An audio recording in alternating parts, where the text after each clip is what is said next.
সালামু আলাইকুম।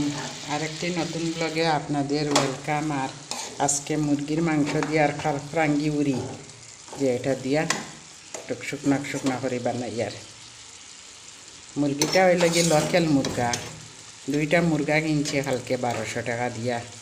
একটা জবা করে লিখছি আর একটা রয়েছে দেখাই আপনাদের। আর এখানে রাঁধছি আলু বেগুন দিয়া ইলিশ মাছ। এই দেখেন মুরগা একটা, এই মুরগাটা আর ওরকম আর একটা মুরগা, দুইটা মুরগা কিনছি 1200 টাকা দিয়ে। একটা জবা করছি আর একটা রয়েছে, এটা আরও জবা করমু যখন তখন খাইমু।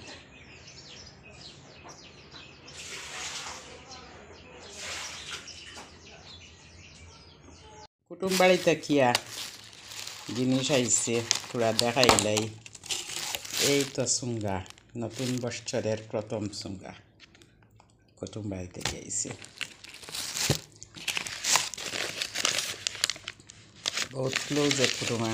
এই খোপ নারকলের ফুলি পিঠা আর একটা লাউ আইছে, যে সুন্দর গাছের অর্গানিক লাউ।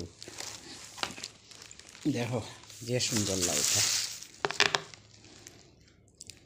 এটা আমি কতদিন যে খাইমু আল্লাহ জানোই, যে সুন্দর লাউটা। কিন্তু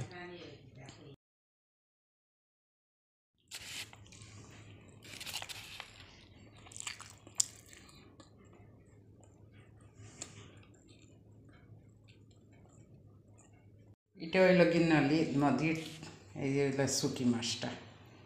আর এটা হইল গিয়া দুইটা বেড়া মাছ আছে আর একটা কই আছে, যে বড় ট্যাংরা মাছ কিনছি। আরও আছে মাছ, আমি দেখাইতেছি। ফ্রিজের আগে দিছে আমার মেয়ে হটরি, বানাই নিছি আমি। ওই লাগে ট্যাংরা মাছে আর এটা চাফিলা মাছে। চাফিলা মাছ বেশ না, 3টা ট্যাংরা মাছ আর মিক্স মাছ তোরা আরও আছে।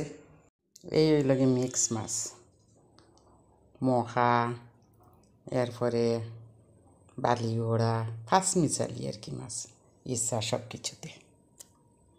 বিরইনার ফুলাও রান্না করি আর একটু চা খাইতাম করি। এই তো মাছটা ভাজা করি আর এখানে রান্নাম এই দেখেন সবুজ সবুজ শাক, আমার গাছের যে শাকটাই ওইটা রান্না করছি। এখানে একটু মাছ ঝোল বানাইছি, একটু মাখা মাখা করে করছি এখানে। আর এখানে টক দিয়ে মাছ দিয়ে রান্না করছি, তৈকর দিয়া। এই দুপুরের মেনুতে এই